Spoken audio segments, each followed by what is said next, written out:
Khotbah kita pada minggu ini terambil dari 1 Timotius 1 ayat 12 sampai 20. Saya bersyukur karena kita bisa mengeksposisi kitab Timotius ini, surat pengembalaan yang sangat luar biasa ini. Demikianlah firman Tuhan dalam 1 Timotius pasal 1 ayat 12 sampai 20. Aku bersyukur kepada Dia yang menguatkan aku, yaitu Kristus Yesus Tuhan kita, karena Ia menganggap aku setia dan mempercayakan pelayanan ini kepadaku.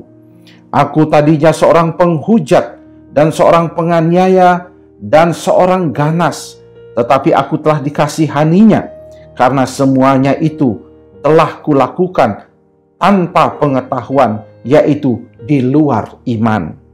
Malah kasih karunia Tuhan kita itu telah dikaruniakan dengan limpahnya kepadaku dengan iman dan kasih dalam Kristus Yesus. Perkataan ini benar dan patut diterima sepenuhnya. Kristus Yesus datang ke dunia untuk menyelamatkan orang berdosa, dan di antara mereka akulah yang paling berdosa. Tetapi justru karena itu aku dikasihani, agar diriku ini sebagai orang yang paling berdosa, Yesus Kristus menunjukkan seluruh kesabarannya. Dengan demikian, aku menjadi contoh bagi mereka yang kemudian percaya kepadanya dan mendapat hidup yang kekal. Hormat dan kemuliaan sampai selama-lamanya bagi Raja segala zaman, Allah yang kekal, yang tak nampak, yang esa. Amin. Ayat 18-20. Tugas ini kuberikan kepadamu Timotius anakku, sesuai dengan apa yang telah dinubuatkan tentang dirimu, supaya dikuatkan oleh nubuat itu, engkau memperjuangkan perjuangan yang baik dengan iman dan hati nurani yang murni. Beberapa orang telah menolak hati nuraninya yang murni itu, karena itu kandaslah iman mereka. Di antaranya Himenius dan Alexander, yang telah kuserahkan kepada iblis, supaya jera mereka menghujat.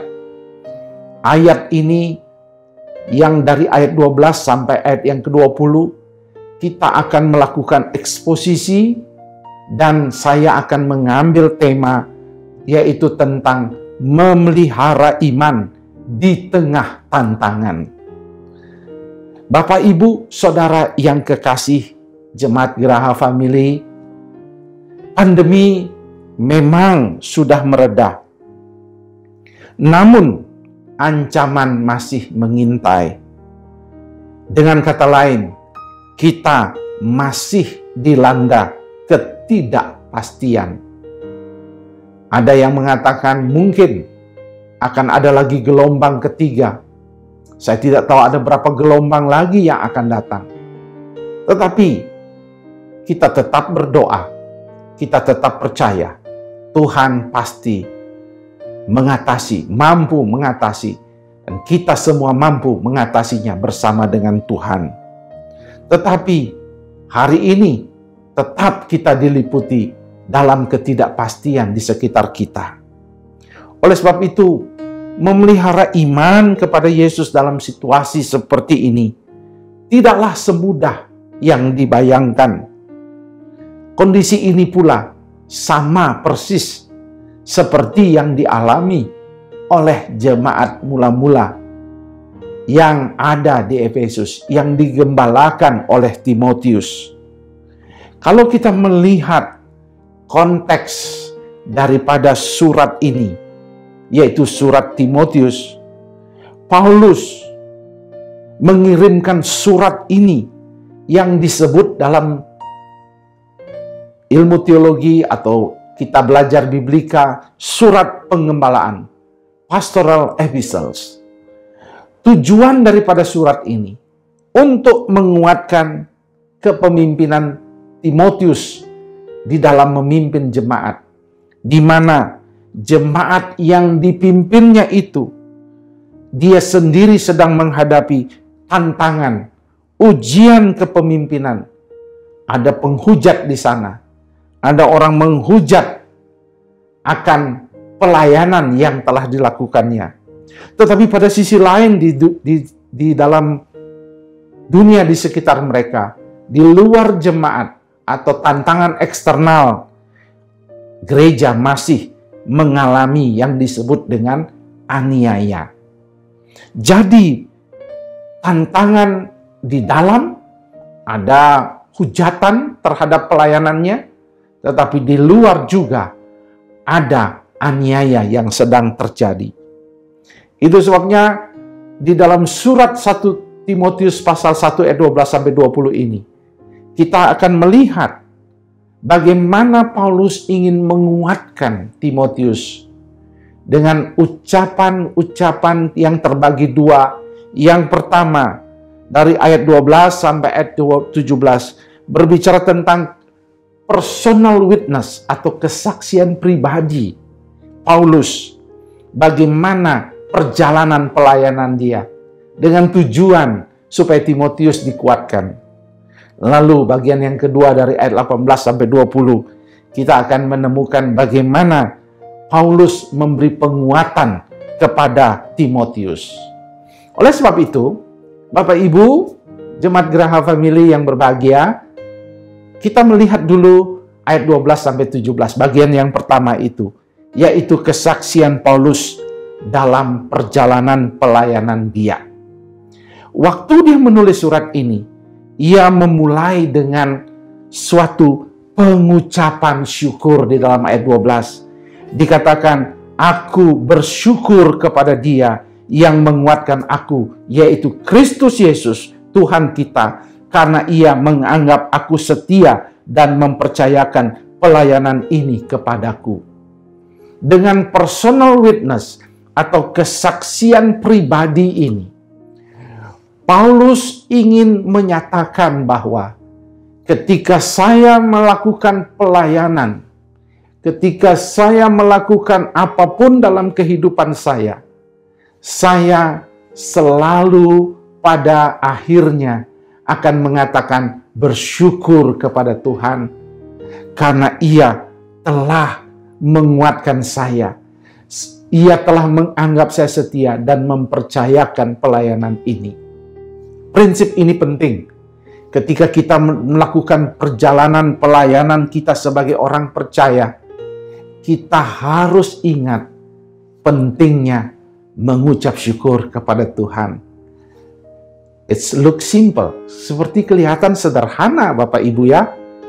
Bapak Ibu di rumah mungkin mendengarnya, wah itu sudah sering saya dengar. Tetapi mengucap syukur kelihatan sederhana, tetapi tidak mudah dilakukan ketika kita menghadapi masalah. Ketika mungkin kita menghadapi masalah ekonomi, ketika anak-anak dan keluarga memberontak, ketika pekerjaan harus mengalami kesulitan, ataupun kesehatan kita mengalami penurunan, dan kita tiba-tiba divonis penyakit kanker misalnya. Dan semua itu menjadi sesuatu yang berat kalau kita diajak mengucap syukur. Tetapi orang Kristen, sebelum ia mengalami itu, saya ingin mengingatkan, sebagaimana Paulus menghadapi tantangan walaupun dia dipenjara karena dia mengabarkan Injil. Ia telah terlatih menggunakan kata, hidup dan hatinya untuk mengucap syukur kepada Tuhan. Minggu lalu saya ada di kota Semarang untuk berkhotbah. Dan satu orang ibu muda yang baru menikah, dia divonis kanker. Dan oleh dokter dikatakan ia tidak mungkin survive. Dia anak seorang pendeta. Bapaknya teman baik saya. Dia mengirimkan berita doa kemana-mana. Dan kami berdoa. Dan minggu lalu saya ketemu dengan ibu muda ini. Dan saya bertanya bagaimana dengan proses kemo. Dia bilang sisa 1 kali. Lalu dia berkata, Pak, dokter bilang sebenarnya saya tidak mungkin sembuh lagi. Tetapi dokter melihat mujizat. Saya mengatakan, puji Tuhan. You sehat. Begitu banyak kemo yang kamu lewati. Dan dokter pun heran. Lalu saya tanya, apa rahasia? Saya selalu belajar mengucap syukur. Kelihatannya simple. Kelihatannya sederhana. Tetapi itu membuat state of mind kita, cara berpikir kita, cara pandang kita, worldview kita, dan dipenuhi oleh damai sejahtera. Karena dalam pengucapan syukur, kita memasrahkan dengan mengatakan berterima kasih. Apapun yang Tuhan izinkan, saya percaya Engkau baik dan saya berterima kasih atas kebaikan-Mu. Di dalam kepasrahan itulah kuasa dan mujizat Tuhan bekerja. Dalam memelihara iman, dalam menghadapi tantangan, mengucap syukur, bagian yang penting sekali. Hal yang kedua, Bapak Ibu yang kekasih, kita melihat dari ayat 12 sampai ayat yang ke-16. Kita akan menemukan kata-kata kunci sebagai berikut. Dikatakan dalam ayat 13, aku yang tadinya seorang penghujat dan penganiaya dan seorang ganas, tetapi aku telah dikasihaninya. I have mercy. Dikasihani Tuhan. Kemudian di dalam ayat yang ke-14, malah kasih karunia Tuhan itu telah dikaruniakan dengan limpahnya kepadaku. Kasih karunia tadi dikasihani, mercy, kasih karunia grace atau anugerah diberikan kepada Paulus. Kemudian kita melihat ayat yang ke-16 dikatakan, dengan demikian di ayat yang ke-16 dikatakan, tetapi justru karena itu aku dikasihani, agar dalam diriku sebagai orang yang paling berdosa, Yesus Kristus menunjukkan seluruh kesabarannya. Kita menemukan di sini bahwa Paulus berjumpa Tuhan dengan cara melukiskan sifat Tuhan dalam perjalanan pelayanannya. Dengan kata lain, ia menggambarkan dirinya dikasihani. Itu menunjukkan bahwa Allah yang penuh kekasih kemurahan. Kemudian Allah yang telah menunjukkan anugerah yang dia tidak layak untuk menerimanya, tapi diberikannya. Lalu Tuhan menunjukkan kesabaran. Apa yang ia ingin ceritakan di sini? Saya dulu orang yang ganas, seorang penghujat, penganiaya, seorang yang tidak baik sama sekali, seorang yang jahat, seorang yang tidak layak untuk dikasihani, tetapi mendapatkan belas kasihan. Bapak, Ibu, Saudara yang kekasih, apa yang kita bisa pelajari dari Paulus? Paulus telah melihat semua karya Tuhan di dalam berbagai kesulitan hidupnya. Ia melihat sifat-sifat Tuhan sedang bekerja lewat perjuangan pelayanannya, baik suka maupun duka. Hari ini, untuk seluruh jemaat Geraha Family Surabaya, saya tahu kita ada up and down. Kalau kita mengalami up, bersyukur. Tapi bagaimana kalau down? Bagaimana kalau kita menghadapi tantangan? Apakah kita mampu melihat Tuhan sedang berkarya di dalam kehidupan kita sebagai orang percaya? Apakah di dalam kesakitan kita, kita menemukan Tuhan? Apakah di dalam segala kesulitan ekonomi, kita berjumpa dengan Dia? Apakah di dalam lembah kekelaman, kita mampu masih melihat bahwa Dia adalah Yehovah Rohi, a friend we can trust, sahabat yang dapat dipercayai? Tidak mudah, Bapak Ibu yang kekasih, melakukan hal itu ketika kita menghadapi tantangan. Tetapi tujuan Paulus mengingatkan dengan melihat sifat Tuhan itu, kesabaran Tuhan manakala dia memberontak, kasih Tuhan manakala dia terpuruk. Dia akhirnya mengalami rebound di dalam kehidupan dia. mengalami kebangkitan di dalam kehidupan dia. Mungkin kita tidak memiliki harapan lagi di tengah situasi keluarga, pekerjaan, kesehatan, mungkin juga lingkungan di sekitar kita. Pandemi ini yang menyebabkan traumatik ini. Apakah kita mampu menemukan Tuhan ada sedang berkarya di dalam kehidupan saudara dan saya?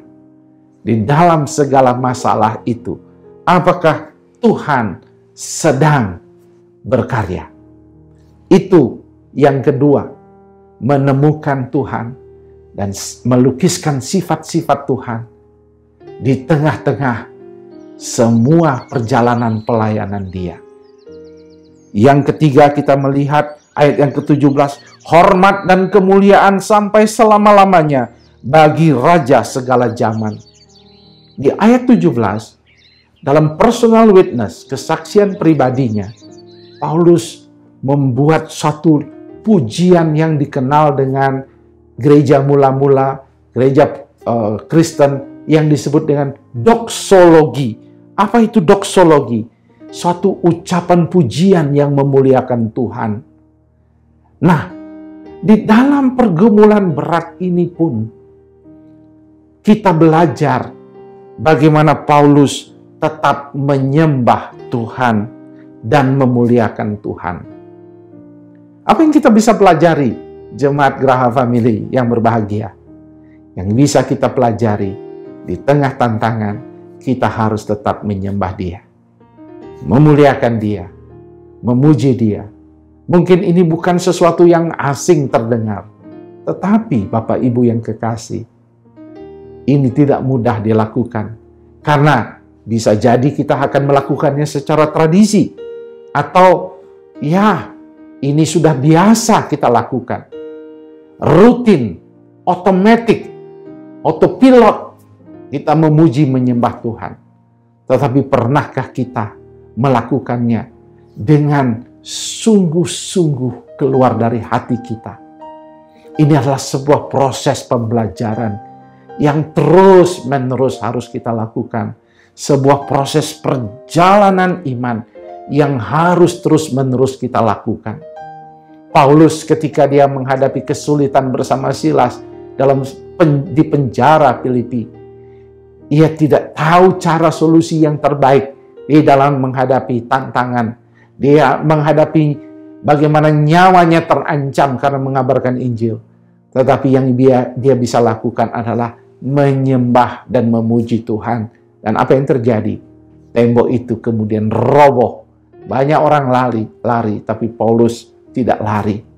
Ia justru mengabarkan Injil, mengasihi kepala penjara, dan Injil tersebar di daerah itu.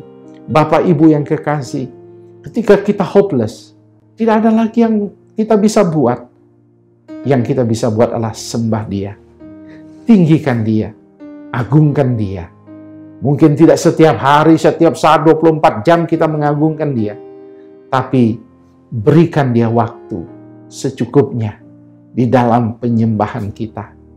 Lalu membiarkan hati kita dipenuhi dengan doksologi, ucapan-ucapan yang memuliakan Tuhan, yang mengingatkan semua kemurahan dan kebaikan Tuhan. It's look simple, kelihatan sederhana, kelihatan mudah, tetapi sebenarnya ini adalah rahasia besar yang bukan sederhana, tetapi rahasia yang perlu dipraktekkan di dalam kehidupan orang percaya hari lepas hari dalam kehidupan mereka. Bapak Ibu yang kekasih, kita melihat bagaimana perjalanan kita tidak mudah. Mungkin ya tadinya kita bangga, senang, bahagia, tapi mendadak bisa terjadi tragedi. Seperti yang terjadi, yang terlihat dalam peristiwa seorang artis yang dengan suaminya bersama anaknya dengan rombongan namanya Vanessa Angel. Kemudian akhirnya berapa hari sebelumnya, bahkan mungkin Insta Story sebelum peristiwa kecelakaan dia begitu bergembira, tapi dalam sekejap nyawa mereka hilang berdua. Dan sungguh tragis peristiwa itu. Menjadi pelajaran bagi kita untuk berhati-hati berkendara di jalan tol. Tetapi bukan hanya sekedar berhati-hati, menjadi pelajaran. Saya sering akhirnya banyak mendapatkan video untuk berhati-hati. Kalau ada istilahnya microslip, hati-hati katanya berkendara. Tetapi ini bukan soal microslip semata-mata atau kelelahan atau ngantuk. Tetapi ini peristiwa kehidupan itu yang menjadi pelajaran dari peristiwa ini tak dapat diduga. Kita tidak bisa menduga kehidupan ini. Ada kalanya begitu kita masuk dengan riang, tiba-tiba mengalami tragedi. Semuanya itu diizinkan Tuhan untuk kita belajar tentang kehidupan. Kehidupan itu tidak ada semua yang seperti jalan mulus. Semuanya pasti ada tantangan, pasti ada pergumulan. Tetapi orang yang mau memelihara imannya dengan melakukan doksologi, penyembahan sebagai gaya hidup. Saya selalu diingatkan dalam masa pandemi, pola hidup sehat.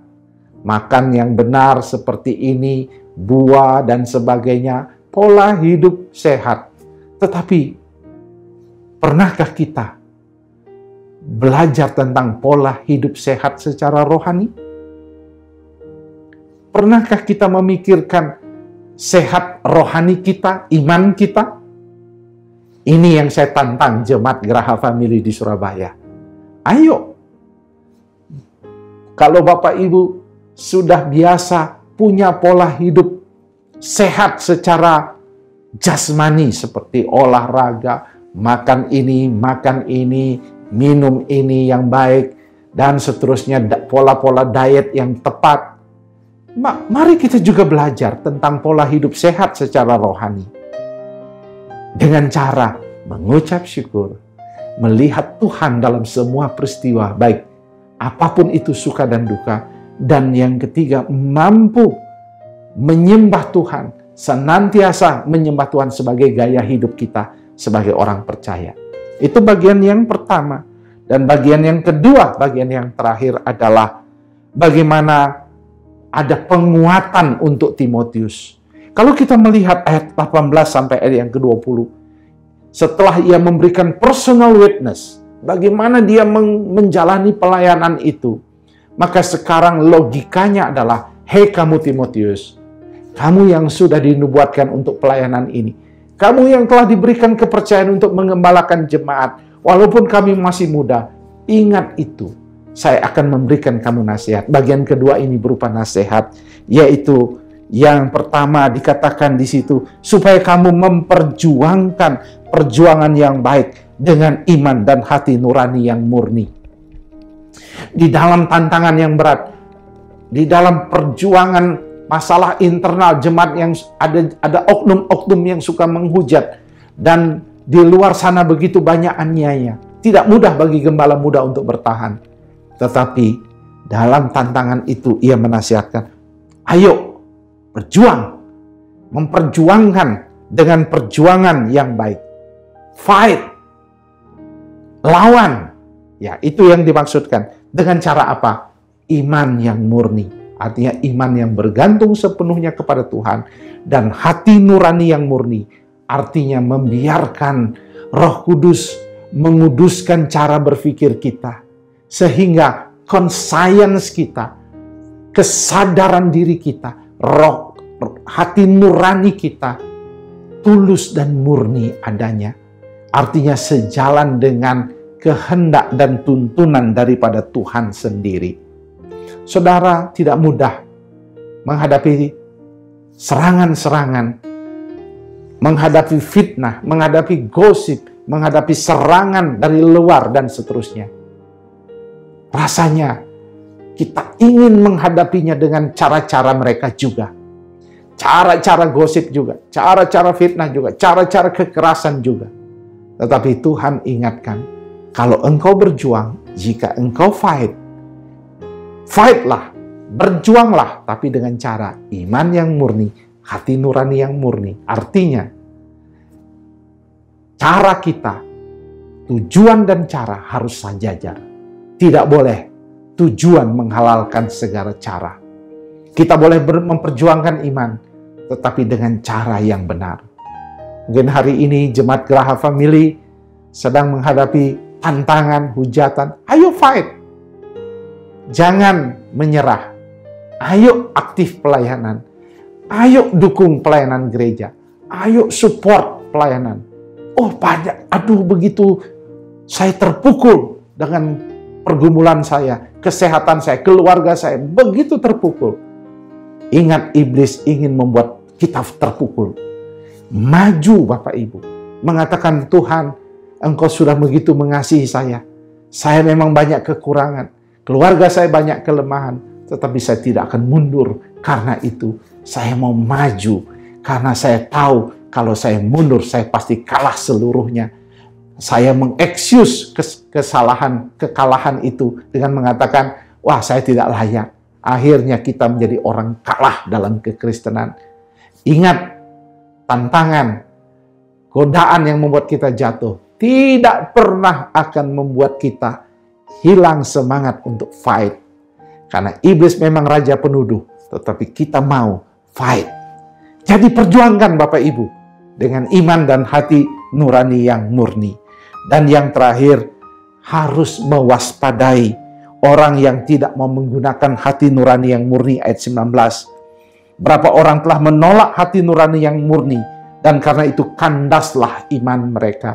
Hati-hati, kita dalam perjuangan memperjuangkan iman kita, kita harus mewaspadai racun, toxic people, orang-orang beracun di sekitar kita. Kita harus walk away. Mungkin waktunya menyingkir dengan orang-orang yang toksik. Orang-orang yang begitu secara konsisten menyakiti Anda. Kita harus walk away. Kalau ayat 20 dikatakan, aku serahkan di antaranya Himenius dan Alexander, ku serahkan kepada iblis. Itu bahasa simbolis, bukan jiwanya diserahkan kepada iblis, tapi dia harus dikeluarkan dari persekutuan karena begitu jahat penghujatannya. Dengan kata lain, Bapak Ibu, toxic people sangat berbahaya untuk iman kita. Kita harus walk away untuk kita terus bisa menjaga iman kita. Jangan biarkan teman sekantor, jangan biarkan orang-orang meracuni cara hidup saudara, cara bergaul saudara, cara berpikir saudara, sehingga Anda kehilangan iman dan kendali di dalam menyembah dan mengagungkan Tuhan. Bapak Ibu Saudara yang kekasih, saya senang boleh mengeksposisi ayat ini. Namun saya ingin di akhir eksposisi ini dari ayat 12 sampai 20, saya ingin menitipkan tantangan. Yang pertama, saya ingin mengingatkan hidup yang baik, hidup yang melayani dengan baik tidaklah mudah. Apalagi kita sedang memasuki zaman ketidakpastian ini. Orang-orang menjadi frustrasi, depresi, bahkan menjadi jahat di sekitar kita. Tetapi kita sebagai orang percaya, untuk menjadi the winner, pemenang dalam pertandingan ini, kita harus memelihara iman di dalam Kristus. Jaga iman kita dalam Kristus di tengah ketidakpastian ini. Jangan ikut larut dalam pergumulan dan masalah. Yang kedua, Tuhan ingin mengingatkan prinsip-prinsip berdasarkan personal testimoni yang ada. Belajarlah bersyukur kepada Tuhan. Belajarlah melihat Tuhan di dalam setiap tantangan kehidupan kita. Sifat-sifat Tuhan apa yang tergambar dari segala persoalan kehidupan kita. Mungkin ia sedang sabar ketika saudara menjauh dari Tuhan. Mungkin ia sedang menunjukkan kasih karunia ketika saudara dalam kesulitan kehidupan. Lalu sembahlah Dia. Sembah dan akui Dia dalam hidup saudara. Dan terakhir, teruslah berjuang di dalam pelayanan. Dukung pelayanan. Dukung gereja. Dukung semua hal-hal yang baik di mana saudara terlibat dalam kemanusiaan atau apapun. Fight. Iblis ingin menghancurkan hati nurani saudara. Ingin mengatakan saudara tidak layak. Tapi ingat, hati nurani saudara harus murni. Iman saudara murni dan harus fight. Tantangan ini saya berikan kepada jemaat Geraha Family agar dapat hidup dan bertumbuh terus di dalam Tuhan. Kiranya firman Tuhan minggu ini akan memberkati saudara-saudara.